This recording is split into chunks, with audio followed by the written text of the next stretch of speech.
Hello friends, स्वागत है आपका हमारे channel the exam champion channel पे, जहाँ पर हम आपको एग्ज़ाम में अच्छे मार्क्स के लिए गाइडेंस प्रोवाइड करते हैं। और आज हम आपके लिए लेके आए हैं GS1 का पेपर, जो मैंने खुद लिखा था और ये 67th का पेपर है, जहाँ पर मैं आपको इस वीडियो में आगे बताऊँगी कि इन छोटे छोटे टिप्स एंड ट्रिक्स को फॉलो करके मेंस में अच्छे नंबर स्कोर कर सकते हैं।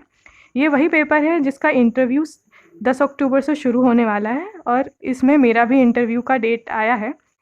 तो इसीलिए मैं आपको अपने आंसर जो बुकलेट है उसको शो कर रही हूँ, ताकि आपको अच्छे से पता चल सके कि कैसे लिखा जाता है आंसर। तो सबसे पहले आप ये GS1 का पेपर देख लीजिए। सबसे पहले हम GS1 से शुरू करेंगे। GS1 का जो पेपर होता है वो सभी के लिए बहुत आसान होता है, क्योंकि ये मैथ्स पोर्शन इसमें आता है और इसमें आप देख सकते हैं कि स्टैटिस्टिक्स के 3 क्वेश्चंस हैं और ये बहुत ही ज़्यादा स्कोरिंग होते हैं, जहाँ पर अगर आपने अच्छे से इसको सॉल्व किया तो आप इसमें फुल मार्क्स तक भी स्कोर कर सकते हैं।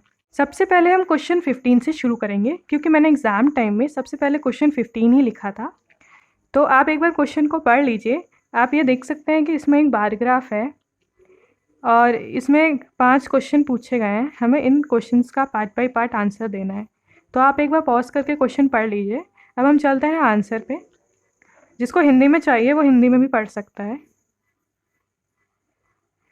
आप जब BPSC का मेंस लिखने जाएंगे तो आपको इस तरीके की कुछ बुकलेट मिलेगी। इसमें उन्होंने मुझे कौन से क्वेश्चन में कितने नंबर दिए हैं ये उन्होंने स्लिप फाड़ ली है, लेकिन आपको ऐसा ही मिलेगा। ऐसे ये सारी डिटेल्स आपको फिल करनी होगी और उसके बाद आप लिख सकते हैं। और आप देख सकते हैं कि इस तरीके की कॉपी आती है, जिसमें आपको दोनों साइड ये मार्जिन बने होंगे और आपको बीच में लिखना होगा। ज़रूरी नहीं है कि आप बहुत अच्छी हैंडराइटिंग में लिखें और आपका सारा टाइम हैंडराइटिंग सुधारने में ही चला जाए। आप एक लेजिबल हैंडराइटिंग में लिखें, ताकि एग्जामिनर जो है वो अच्छे से समझ सके कि आप कहना क्या चाहते हैं। तो यहाँ पे मैंने क्वेश्चन 15 से शुरू किया। आप पार्ट ए देख सकते हैं कि पार्ट ए में उन्होंने परसेंटेज ग्रोथ पूछा गया होगा। तो ये बहुत ही सिंपल क्वेश्चन है, क्योंकि परसेंटेज हम लोगों को आम तौर पे निकालना आता है और ये बस माइनस कर देते हैं और ये आपको पता है कैसे निकालते हैं। आप ये देख सकते हैं, ये फर्स्ट वाला बहुत ही सिंपल क्वेश्चन है और ये सेकेंड टाइम में भी। और यहाँ पे मैं बताना चाहूँगी, सारे स्टूडेंट्स होते हैं वो इस बात से बहुत ज़्यादा डरते हैं कि मेरा कुछ गलत हो जाएगा, मैं कुछ पेपर में काट दूँगा तो उससे नेगेटिव इंप्रेशन जाएगा एग्जामिनर पे।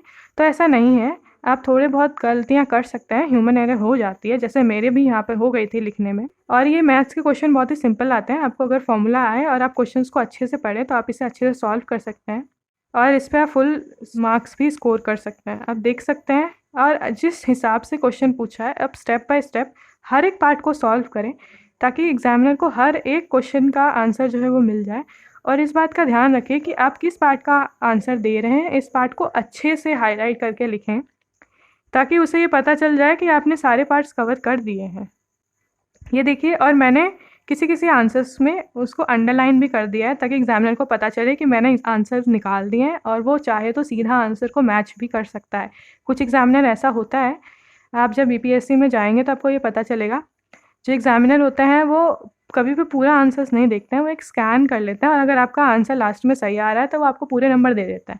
इसीलिए आप आंसर जो लास्ट में है उसको हाईलाइट करें, ताकि उसे ज़्यादा मेहनत ना करनी पड़े इन सब चीज़ों के लिए।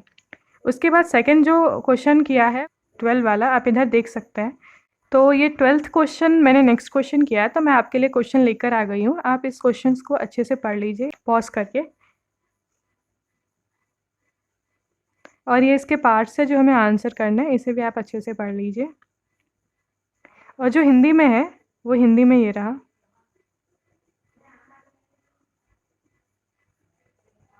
तो ये आप क्वेश्चन 12 देख सकते हैं। यहाँ पे जब मैंने ए पार्ट किया है तो मैंने कुछ डिटेल्स यहाँ लिख दी है। ये डिटेल्स लिखने से फ़ायदा ये होता है कि मुझे बार बार चार्ट को प्रेफर नहीं करना होगा और एग्जामिनर को भी बहुत आसानी होगी ये देखने में कि मुझे कौन कौन सी डिटेल्स इसमें इंपॉर्टेंट लगी है। और ये तो फर्स्ट वाला क्वेश्चन तो बहुत ही आसान है। एक बात हम भूल जाते हैं लिखना, लास्ट में हमें ये कंक्लूडिंग लाइन ज़रूर लिखनी होती है जो हमें क्वेश्चन में पूछा गया है। कि अगर क्वेश्चन में पूछा गया कि टोटल परसेंटेज क्या है, तो हमें लास्ट में लिख देना है कि इतना सब कुछ सॉल्व करने के बाद टोटल परसेंटेज ये आया है। ऐसा नहीं है कि हम आंसर निकाल के बस छोड़ देंगे। ये लास्ट की लाइन लिखनी बहुत ज़रूरी होती है, ताकि हम क्वेश्चंस को अच्छे से कंक्लूड कर सकें।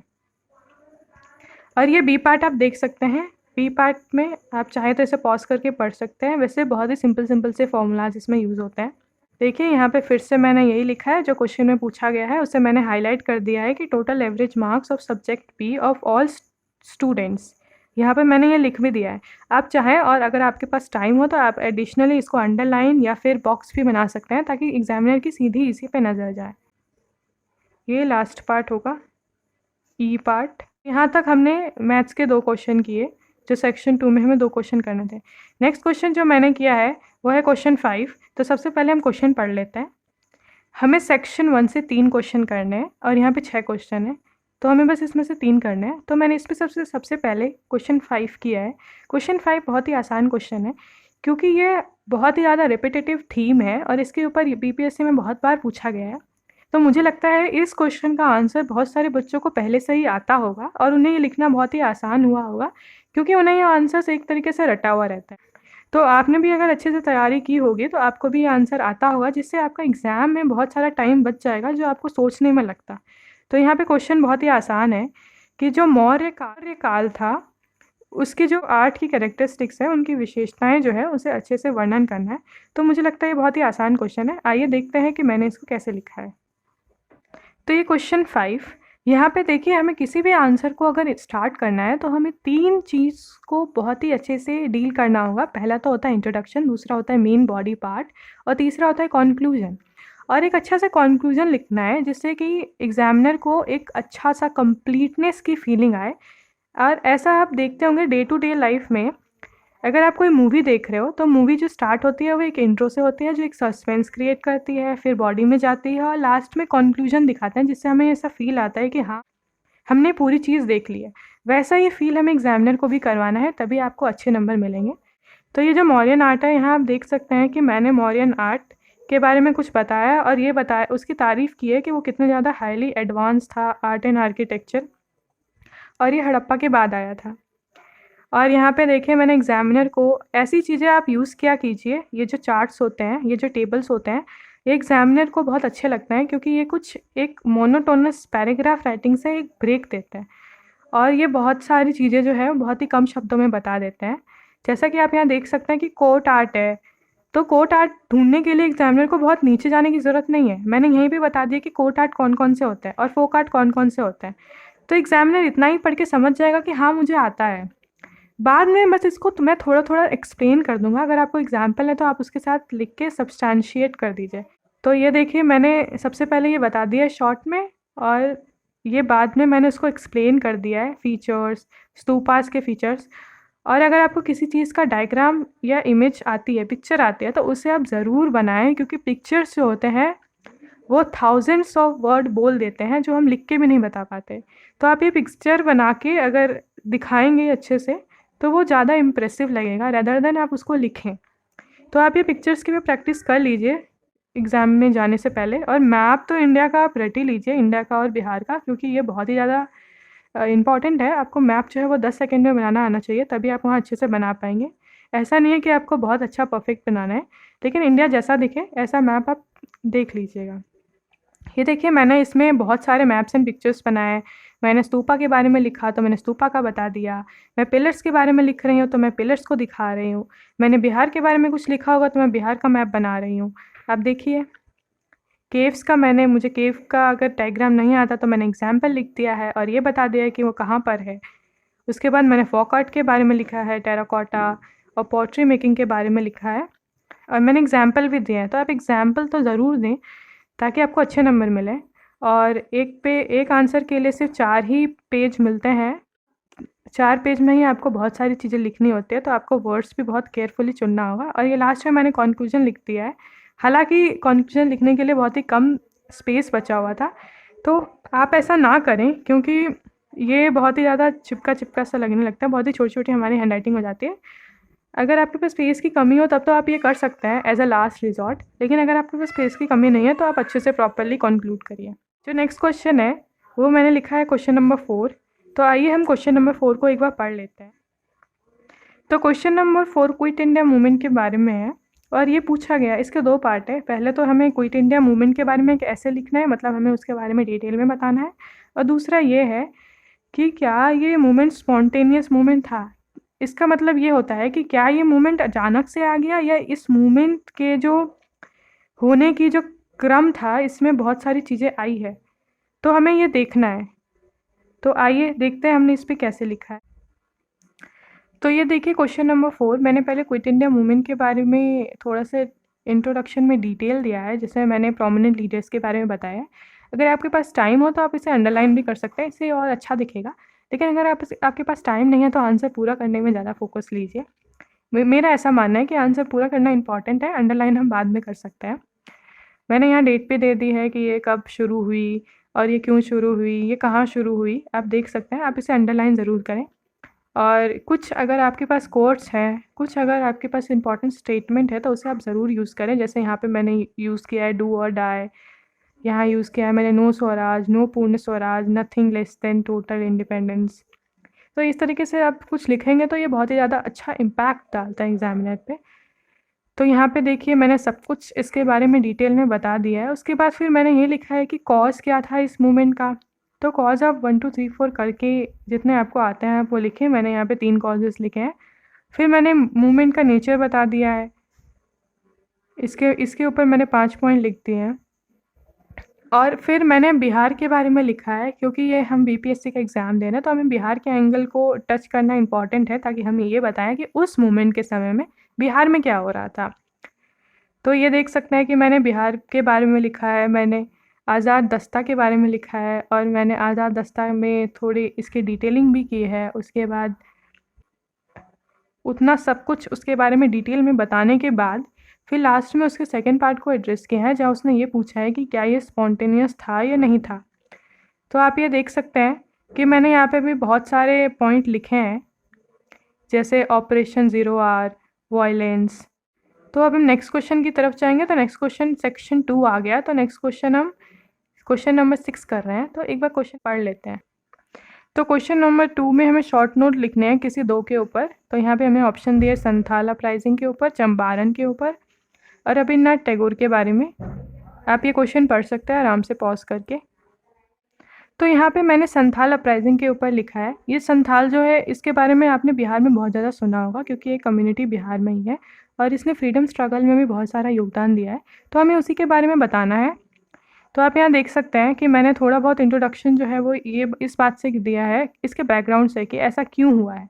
तो मैंने यहाँ ब्रिटिश रूल के बारे में बात की है, इस बारे में बात किया है कि ब्रिटिश रूल जो है वो अपना एडमिनिस्ट्रेशन को एक्सपैंड करने के लिए बहुत सारे चेंजेस ला रहा था, जिसकी वजह से जो संथाल है उसके ऊपर बहुत सारा इम्पैक्ट हुआ, उनके लाइफस्टाइल में चेंजिंग आया, कल्चर में चेंजिंग आया, जिसकी वजह से ये अपराइजिंग हुआ है। बाद में फिर मैंने एक मैप बना दिया है जहाँ पे मैंने ये दिखा दिया है कि संथाल रहते कहाँ थे। तो ऐसे आप छोटे छोटे मैप्स का यूज़ किया कीजिए, ताकि आप अपने आंसर्स को और ज़्यादा इन्हेंस कर सकें। उसके बाद आपको पता ही है कि लीडर्स थे वहाँ पे, सिद्धू और कानू, ये जो लीडर्स थे उन्होंने उन्हें गाइडेंस प्रोवाइड की थी। तो ये सारे कॉजेस मैंने लिख दिया। उसके बाद मैंने लिखा है नेचर ऑफ संथाल मूवमेंट, कि इसका नेचर क्या था और इसमें क्या क्या, और फिर लास्ट में मैंने एक अच्छा सा कंक्लूजन दे दिया। और इसी का जो सेकंड पार्ट था वो मैंने चंपारण सत्याग्रह पे लिखा है। जो चंपारण सत्याग्रह बहुत ही ज़्यादा फेमस है, तो मैंने उसी बारे में इंट्रोडक्शन में लिखा है कि राजकुमार शुक्ला जी ने गांधी जी को इनवाइट किया था 1916 में। जो मूवमेंट है इसका बहुत सारा अचीवमेंट भी हुआ था, जिसमें जो मैंने अचीवमेंट है वो भी लिख दिया था। और फिर मैंने इसे कंक्लूड किया है। ये जो लाइंस होती है बहुत ही ज़्यादा इम्पैक्टेड होती है, जिससे मैंने अंडरलाइन भी किया है, watershed of the nation freedom struggle movement.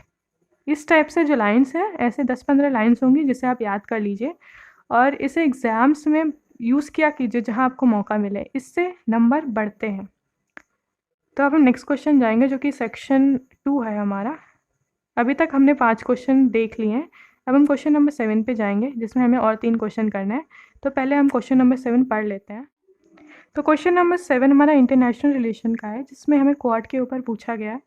Quad आपको पता ही है, उस समय बहुत ज़्यादा न्यूज़ में था और ये बहुत ही ज़्यादा चर्चे में आज भी रहता है। आज तो क्वाड 2.0 की बात हो रही है। तो हमें क्वाड के ऊपर पूछा है, उसका ओरिजिन, मेंबरशिप और डेवलपमेंट और ऑब्जेक्टिव्स के ऊपर, और हमें ये बताना है कि इंडिया को उससे क्या फ़ायदा मिलेगा। तो आप इस क्वेश्चन को अच्छे से एक बार पढ़ लीजिए। तो यहाँ पे मैंने क्वाड का एक छोटा सा इंट्रोडक्शन दिया है और ये बताया है कि क्वाड में कौन कौन से मेंबर्स हैं। क्वाड में India, USA, Australia and Japan members हैं। और इसका मैंने मेन एक ऑब्जेक्टिव बता दिया है कि इसे क्यों बनाया गया। तो इसे हम क्वेश्चन में पूछा गया था ओरिजिन, तो यहाँ पे ओरिजिन मैंने लिख दिया और अंडरलाइन कर दिया कि एग्जामिनर को दिखे कि मैंने इसे पूरा कर दिया है। तो ओरिजिन मैंने लिख दिया था। आप देखिए कि ओरिजिन मैंने लिखा है। उसके बाद मैंने यहाँ पे एक मैप बनाया है और मैप में मैंने ये दिखा दिया है कि कौन कौन से मेंबर्स थे और इंडो पैसिफिक वाला रीजन कहाँ पे है। और मैंने आपको पहले भी बताया था, इस लाइंस के बाहर, बॉर्डर के बाहर कुछ भी नहीं लिखेंगे हम, तो भले ही आपको थोड़ा सा स्पेस कम लगे। और ये देखिए मैंने ये मैप बनाया है। तो मैप आपको जहाँ मिले इंटरनेशनल रिलेशन में आप ज़रूर बनाया कीजिए। सिर्फ इंटरनेशनल रिलेशन में नहीं, पूरे पेपर में आपको जहाँ मैप बनाने का, ड्राइंग बनाने का, चार्ट बनाने का मौका मिले आप इसे बनाइए। इससे आपको और ज़्यादा अच्छे नंबर मिलेंगे। आप यहाँ देखिए, फिर उन्होंने सेकंड पूछा था डेवलपमेंट और थर्ड पूछा था उन्होंने ऑब्जेक्टिव्स। तो मैंने ये सब अच्छे से पॉइंट लिख दिए हैं। तो मैंने यहाँ पे एक हेडिंग डाली, सिग्निफिकेंस ऑफ फॉर इंडिया, और फिर मैंने यहाँ लिख दिया है कि मेजर सिग्निफिकेंस क्या हो सकता है। और फिर हम लास्ट में ये देख सकते हैं कि यहाँ पे मैंने कंक्लूड कर दिया है। जो नेक्स्ट क्वेश्चन है वो मैंने क्वेश्चन नंबर 8 लिखा है, जो अग्निपथ स्कीम के बारे में था। उस समय आपको पता ही है अग्निपथ स्कीम बहुत ज़्यादा चर्चे में थी, क्योंकि इसके बहुत सारे एडवांटेजेस एंड डिसएडवांटेजेस लोग बता रहे थे।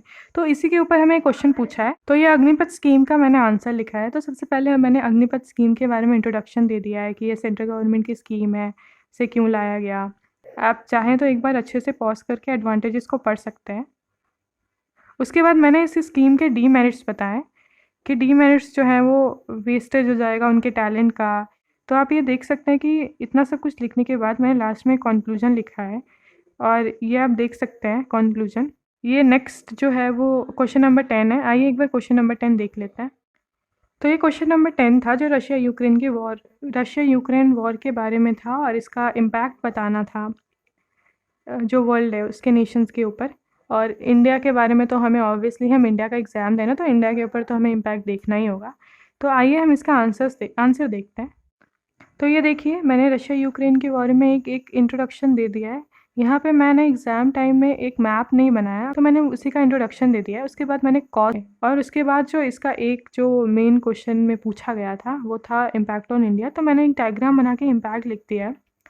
तो अगर आपके पास टाइम बहुत ज़्यादा कम है और आखिरी क्वेश्चन बचा है, तो आप इस डायग्राम इस टाइप से बना के भी अपने आंसर को पूरा कर सकते हैं। एग्जामिनर को उतना ख़राब नहीं लगेगा, उसे पता चल जाएगा कि आपके पास ये लास्ट क्वेश्चन है, आपके पास टाइम की कमी थी। और ये लास्ट में आप थोड़ा सा लिख के कंक्लूड कर दीजिए ताकि आप अपना पेपर फिनिश कर सकें। और ये देखिए ये हमने पूरा पेपर सॉल्व कर दिया, और लास्ट में बचे हुए पेजेस को आप क्रॉस कर सकते हैं जैसा कि हमें बताया जाता है इंस्ट्रक्शन में। तो मैं उम्मीद करती हूँ कि आपको ये सेशन पसंद आया होगा, और मुझे ये आशा है कि जो पहले वाले जो स्टूडेंट्स हैं जिन्होंने मेंस लिख रखा होगा उन्हें ये पता होगा कि मेंस में वो कैसे इम्प्रूवमेंट कर सकते हैं, और जो बिगिनर्स होंगे उन्हें ये पता चला होगा वो किस तरीके से आंसर को लिख सकते हैं, क्या अप्रोच होनी चाहिए, क्या डायग्राम्स, क्या चार्ट्स इंपॉर्टेंट होते हैं। अगर पसंद आया तो हम सब्सक्राइब और लाइक ज़रूर करें।